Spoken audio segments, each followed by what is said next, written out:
We're getting a lot more about that unbelievable story that we told you about yesterday. Veterans possibly being exposed to HIV and hepatitis at a Missouri VA hospital. Joining us now from St. Louis, Cassie Devine, retired from the U.S. Navy. She actually went in for testing after receiving a certified letter about the possible exposure. We also have with us in St. Louis U.S. Senator Kit Bond. He's Missouri's senior senator, who's calling for an investigation of what he calls the, quote, nightmare situation. Thank you both for being with us. And Cassie, I want to start with you. First of all, Cassie, I want to thank you so much for writing into our blog yesterday. Otherwise, we would have never made contact with you. You saw that we covered this story yesterday. So you get home, you open up your mail, and there's this certified letter. What did it say, and what was your reaction?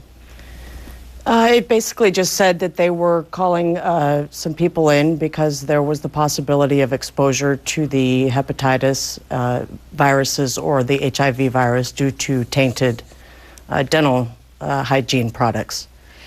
And do you remember anything about the process? Did it seem unclean to you? Did you see them pulling out equipment from areas that were didn't look clean? I mean, what do you remember from that appointment? Actually, I remember the appointment very well. It was, I went in, I was probably in for about 3 minutes, and the dentist said that we cannot help you here. We're going to have to send you to a local dentist. You need to be seen right now, and we don't have an available appointment.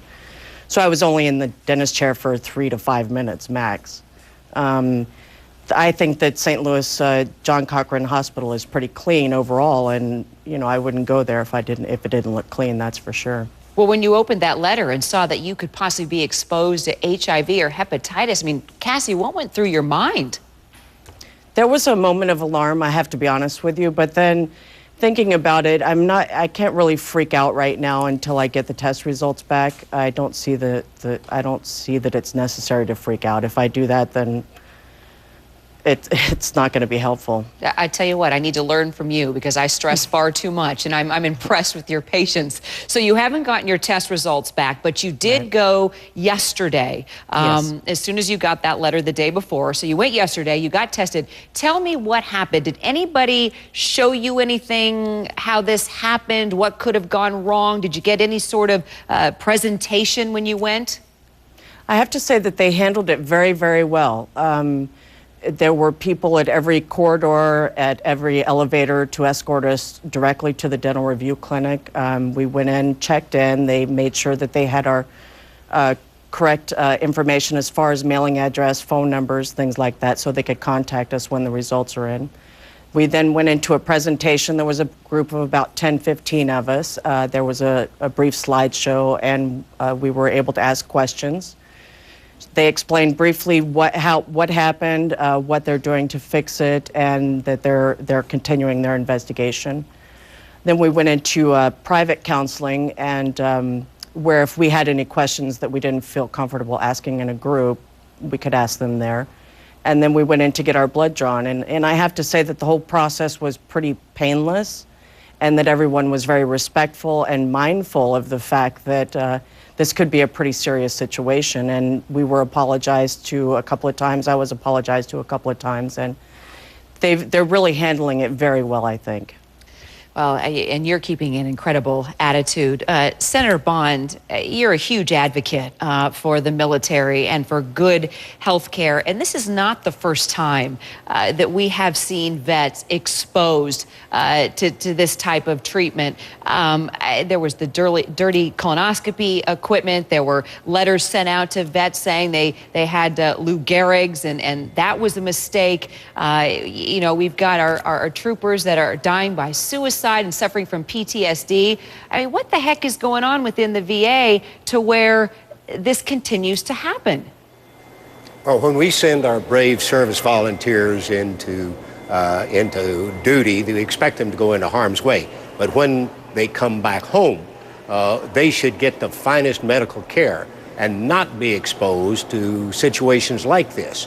A number of years ago, we had a very unpleasant problem at the Kansas City Veterans Hospital, and very disgusting, and we went into action and the VA cleaned it up. I have written a letter along with my colleagues, Senator McCaskill, Senator Durbin, demanding answers. Why weren't they notified? What went wrong? What are they doing to fix it? And how are they going to make sure it never happens again? And that's what I keep hearing from the VA, from leaders like you, that we've got to do something to make sure this never happens again. And the VA puts out the same statement every time we reach out to them about a story like this, and we hear the same exact response. We're doing everything we can to fix the situation. But the problem is, these problems keep arising. So what needs to happen? Does the VA need new leadership? Do people need to be fired? I mean, there has to be better accountability, Senator, and what can you do to make change? I have talked to General Shinseki, the head of the VA. He said he would get back to me to get better answers on what actually happened.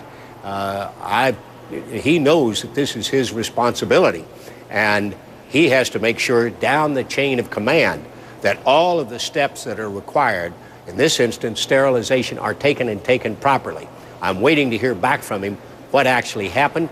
I want to make sure that that it is absolutely clear from the top right on down through the chain of command that these procedures must be followed. If they're not, then somebody should be gone.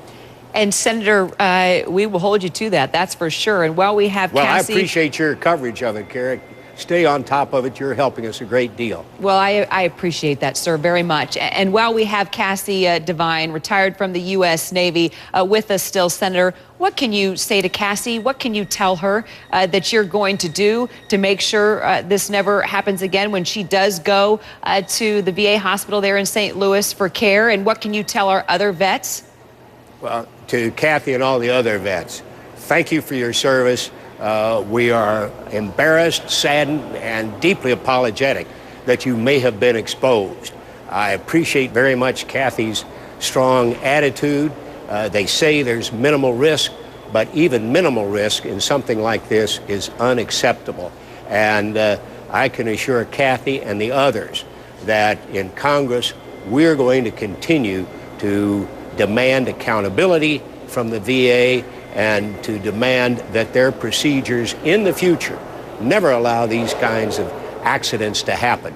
It's totally unworthy of the United States to put people in harm's way, and then when they treat them back home for health issues, to put them at risk again. That will not work. Cassie Devine, before we go, anything you'd like to say to the Senator? Thank you, Senator. I appreciate your kind words. Cassie Thank Devine, you, Kathy. U.S. Navy, and also Senator Kit Bond. Sir, we appreciate what you're doing to try to make a difference as well. We will continue to follow the story. Thank you both very much. Thank you, Kara. Thank you. Thank you, Kathy.